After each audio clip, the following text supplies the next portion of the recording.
Hey everyone, in this video we'll be showing you how to fix the "this sound isn't licensed for commercial use" error on TikTok on iPhone. So, let's open up TikTok.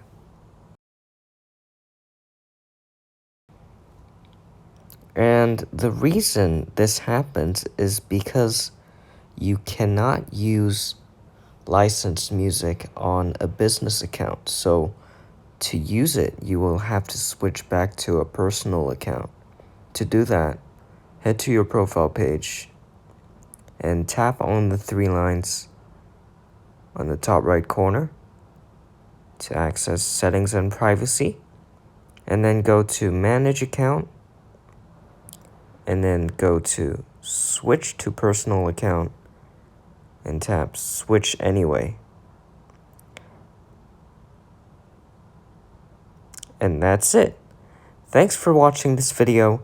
If you found it helpful, please leave us a like, comment if you have any more questions, and subscribe to our channel for more content like this in the future. Bye!